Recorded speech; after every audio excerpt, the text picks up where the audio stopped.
Hi everybody, welcome to KO Crafts with Kelly. Today is Thursday and it's Flosstube Thursday. So today I'm going to teach you, or not teach you, but show you how I start a cross stitch and how I store some of my supplies. This is the current cross stitch I'm working on. And I'm doing this one on 14 count Aida and I'm not real happy with it. So I am going to go down to a smaller count, and I'm going to show you why if I can get it to focus. A lot of the snow and such, let's see if I can get up here, is half cross stitches, like right there, okay? And right there, and let's see, yeah, like the pink up here. And I just don't like that you can see a lot of the cloth through it. The camera's not really showing it as well as it could be, like this for right here. And so I am going to actually move to a smaller count, which will show better. But I will finish this one and just keep it for me. What these are going to be is little triangle ornaments. But what I'm going to do, instead of hanging them like this, I'm going to mount them with cardboard on the back, and then I'm going to set them on these little stands, which this won't really show it, but it'll set like this, and then the teachers can set it on their desks or what have you. When I get one done, I'll show you better, but that's what I'm going to do with these. So the cloth I'm going to use is, oh, that's not it. It is, I believe, a 22 count maybe, and you go over 2 stitches. So the back is more smooth. It's going to show up much better. So this is the cloth. This is what I prefer to work with. I really don't like 14 count Aida, but I thought I'd try it on this because these are full coverage. So I thought it would cover it up, but I'm not real happy with it. So anyways, the way I start is I get a piece of cloth that's bigger than my picture based on what I want to do with it. These here, I only need about 1 inch all the way around the diamond to fold it over and secure it to the cardboard. If I were doing a big picture, then depending on how I wanted to frame it, would be how much I leave at the edges. Usually for me, I leave about 2 inches all the way around, so I have plenty of extra to move around and frame it how I want. So the way to tell what you need, this one is approximately 5 inches long, and that's at the top. So if I make my square, count my picture as 5 inches square, even though this isn't going to be, I'm going to have plenty. So this cloth is 6 by 6 at the smallest parts. And as you can see, it's scrap. And this is exactly why I save my scraps, because I can do little things like this on it. So at the smallest point, it is a 6 by 6. So this is going to work great. So I always start in the middle of the cloth. But first, before you start, sorry, getting ahead of myself, I'm excited. These are the colors. Now, this was a kit that we bought, and these were the color codes. They did not come with DMC floss. So what we did, and I mean me as in my mother and I, because she did this also, we matched the color of thread that they gave us to the best we could for the DMC color, and then we wrote it here. So this way now we can do this pattern over and over and use DMC floss. DMC is the only floss I use because it does not bleed. I have used other flosses, such as stuff that comes in kits. It bled and ruined the picture, and I was furious. So yeah, that was made me so angry. Now you don't, I have this, and then these colors. But now you don't use every color for every one of these pictures. But since I am doing multiples, I went ahead and pulled them all. That way I have them all. So what I did is I went through my stash. I pulled every color that was on that sheet, and I put it on my large ring. Now what I do is I just buy these baggies, which you can get at any craft store.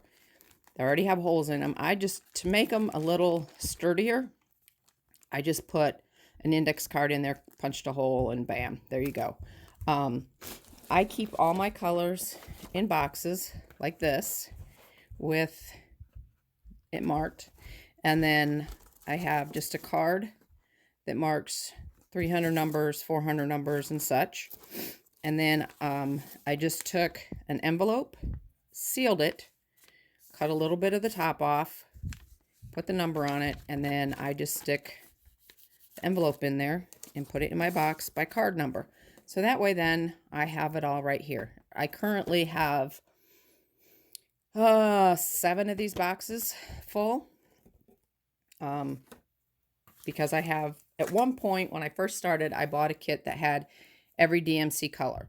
Now, granted, they've come out with a ton more, so I just add as we go, and I add an envelope for it. So there you go. So, okay. So when I start a project, I always start in the middle of the cloth and I work out. I do not mark it. I don't graph it. I don't do anything like that. I just do this. So I take the cloth and I fold it in half this way.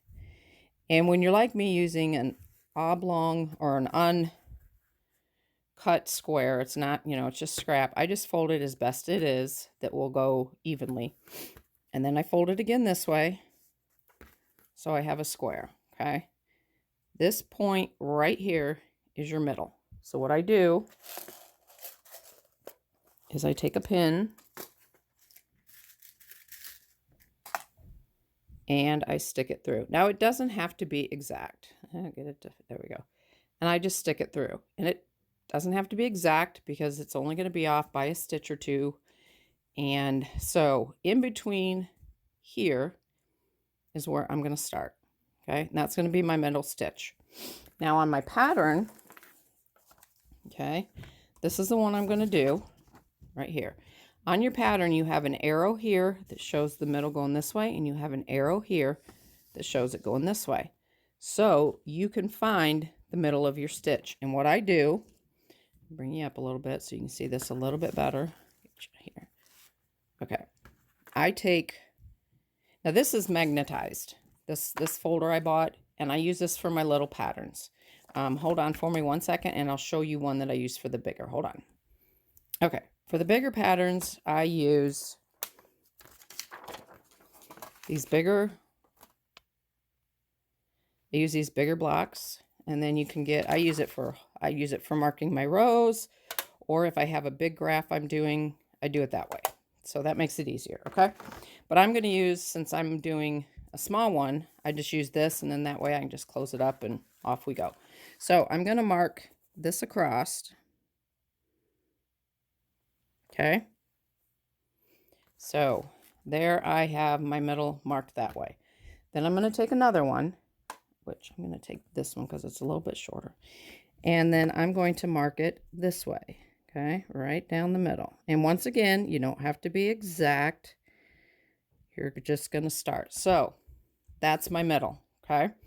So what I'm going to do is I'm going to look, and the most, get it to focus. Come on, camera. There we go. So I am pretty much going to start with that red circle. Okay. So then what I do is I go to my pattern and I find what the red circle is. And most of them don't have this many colors. Come on. But because I am doing all of them, where is my red circle? Hold on, I'm still looking. Okay, red circle. Okay, my red circle is right here, which means it is a combination of these two colors, okay? And I need one strands of each color. So I need one strand of 304, one strand of 816. So then I come to my colors and I find, oops, I got one open. Look at that. I find 816. It's out here where you can see what I'm doing. And I take one piece of my floss.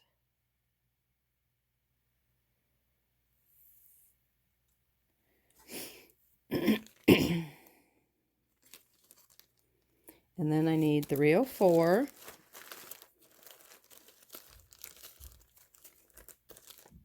Okay, We have 304. And I take a piece of floss.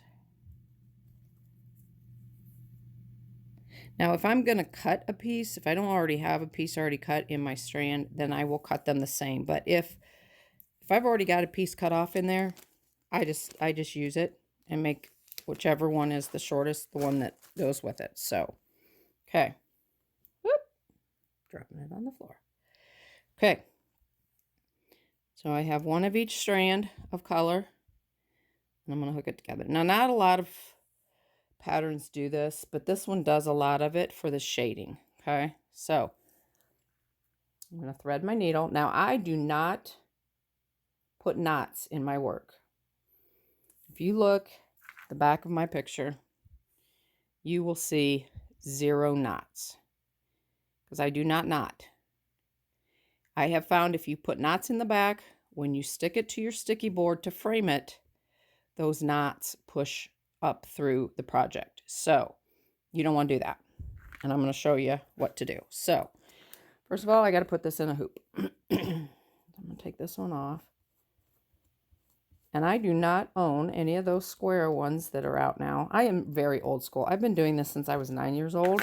I'm now 56. So yeah, I don't own those. Now what I'm going to do is when I put this on my ring, this is my center, but I'm going to work towards the top first. So I'm going to put this up towards the top so that I can work as much of the top as possible without having to undo it. Okay, so let me get this all threaded up here. Now that I've showed you how to do it. And I gotta fix this. Now here's the other problem you have. Sometimes the cloth does not fit in the ring well because it's so small. So you just got to kind of play with it. Kind of wiggle it in there.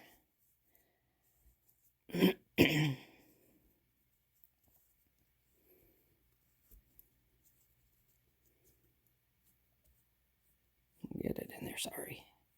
Okay, so there you have it. Now, this is my middle, okay?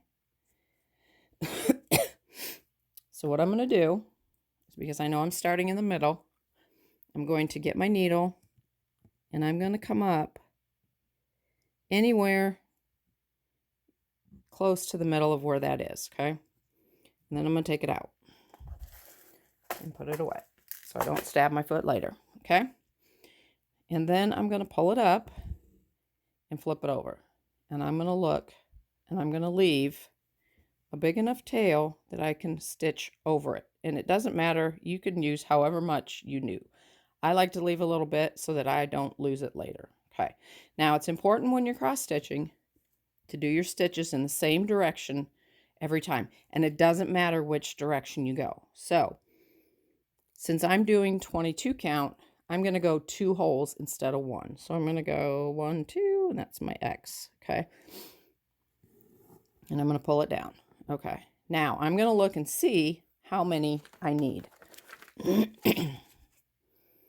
If we get this to focus, come on.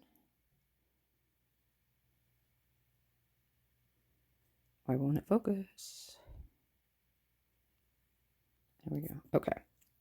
So as you can see, I'm doing this circle. So I'm going to go 1, 2, 3, 4. I'm going to go up 5.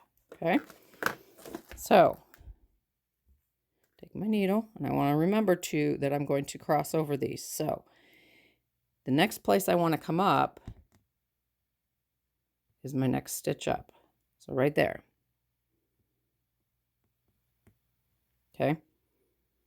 So I'm going to come over to the back and I'm going to make sure. I know this is so confusing for you guys right now. I'm going to go this way and I'm going to come across and hold it down. Okay. And I'm going to come up. And then I'm going to go across. There I've got 2 started. And I'm going to come across and I'm going to turn it over. And as you see, I'm going to catch that thread And I'm going to do this for 5 stitches. So that's 3,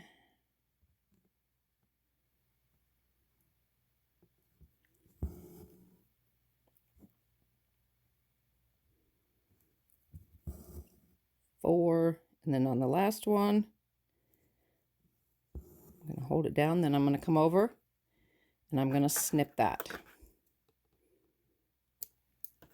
There. Now I've secured my thread and I have not made a knot. So it's going to still be smooth on the top, okay? All right. Okay, so there I have one up, 5 stitches, okay? So now I'm going to come back down those 5 stitches.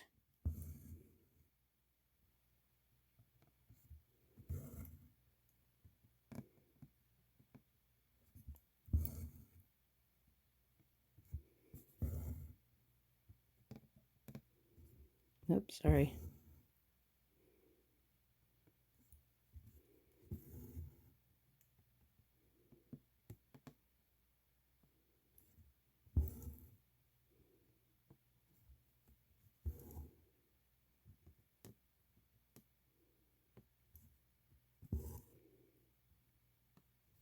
Okay, so now I just have created the base of everything I'm going to work around. So now I can take all of this down, and what I do then is I just use a little magnet to mark what I'm doing next. So I currently just did this. So now I can either come over here and do this red, and then come over here and do this red, and then I just I build from there. So then next I would do this black heart, and I do this black heart, and I do it all relative to what's going on, and then you can always count. So that is how I start a cross stitch. If you have any questions about that, feel free to put it in the comments.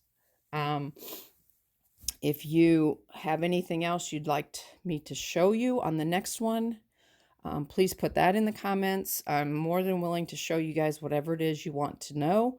Hopefully this was entertaining for you and helpful, and I will talk to you the next time. I hope you guys are having a great day. I hope you're staying positive, staying happy, staying healthy. It's going to be very warm here, so we are going to go outside and play, get some fresh air, do some fun family stuff. So God bless, stay safe, stay healthy. Talk to you later.